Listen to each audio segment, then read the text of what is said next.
Welcome to Flights of Fancy, Books and Brews. I'm Dan Norbury. Walter Bound.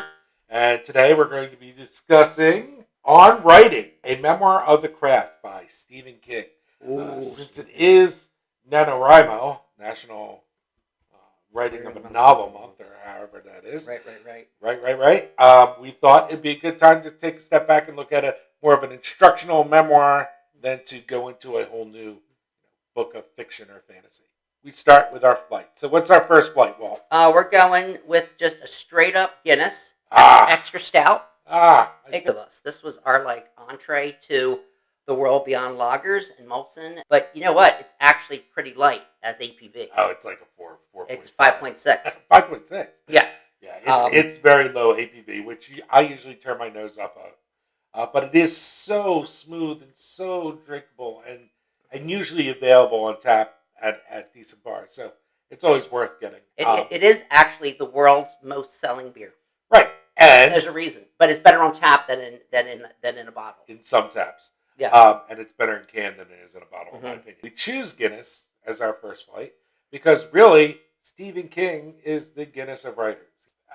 A step above trash novelists. Nicholas Sparks. He's actually a good novelist. He's actually a good writer. Very digestible and always a good go-to. It came out in 2000. It's 22 years old, by the way. Yeah, it's up there. And I read it when it first came out. I remember buying it when it first came out.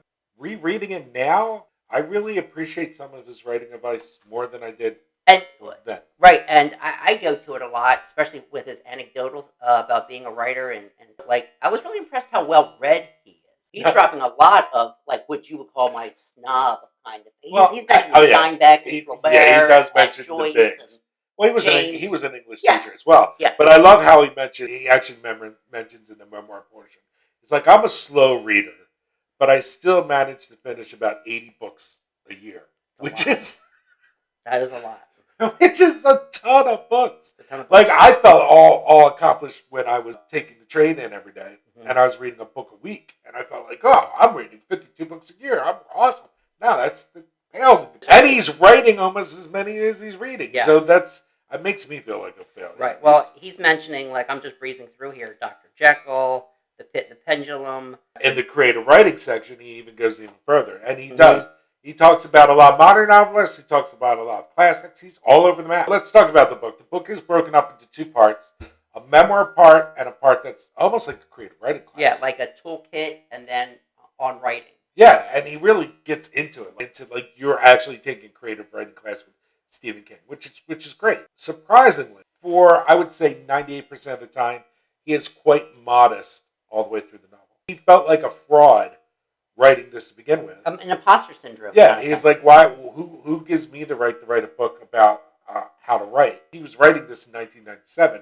At the time, he had a gazillion bestsellers, right? Umpteen movies made about. That's not even hyperbole. If he isn't eligible to write a book about how to write, then who is at this point? Seriously. Right? And there's only a couple times when he flexes, and those times really put a bad taste in my mouth. But for the most part, it's great.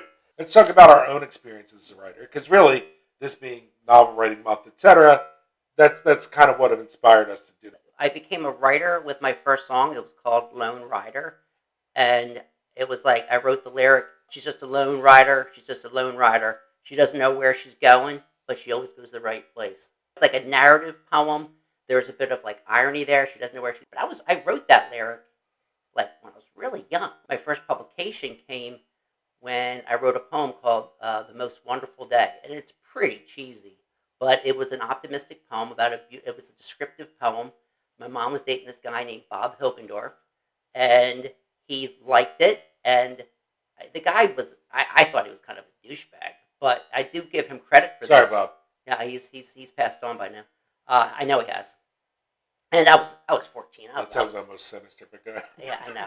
I can be a real jerk, but I will give him credit for this, that he published me. He sent the poem to the Atlantic City Press, and I still have it. Oh. So it was my first publication. Then my brother, me being competitive, my brother was reading Hardy Boys, and I didn't really read. I wasn't a big reader. But he was writing a Hardy Boys book, and I'm like, hey, Dave, let me start writing. So I started writing these Mohill Man books, and I actually wrote 3 of them. And then in ninth grade, my biology teacher, Ms. Moyer, had us write our obituary. So we had to write like what would be known for. And I said I was known for this is ninth grade, and I wasn't really an academic student. I was just kind of just a dude who liked to rock and roll. And I said I was known for this novel, The Devil's Calling. My friend Dirk Dunlap said, "Well, that would really be a cool book." So I went home, didn't do my homework for 4 years, and I wrote the book. And then I finished it my freshman year of college. And it's still good. I want to go back and revise it once I have some other things done. I think it would make a really good Netflix series.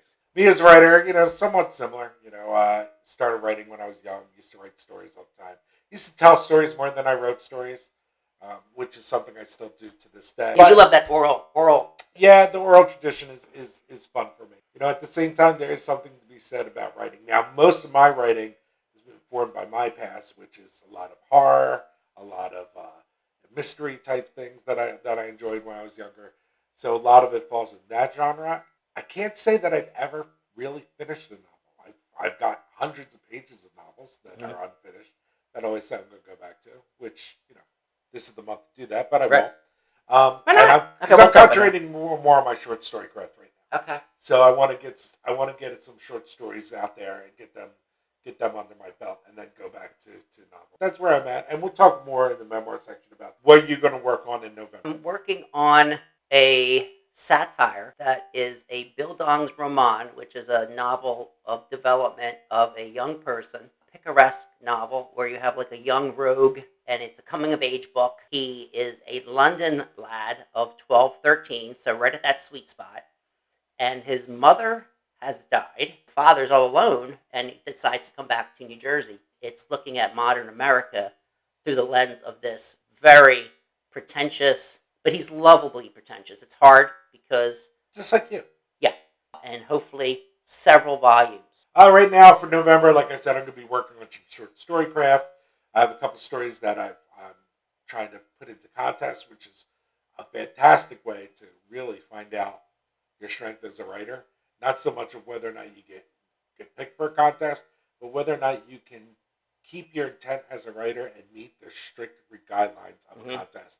So when you have an 8,000 short story that you think is great, and you have to cut it down to 5,000, and if you can do that, that's amazing. So you learn a lot about your own craft in exercises like that. So that's what I'm going to be working on. Let's get our next flight prepped. Yep. And then we'll move on to section 2. Cool.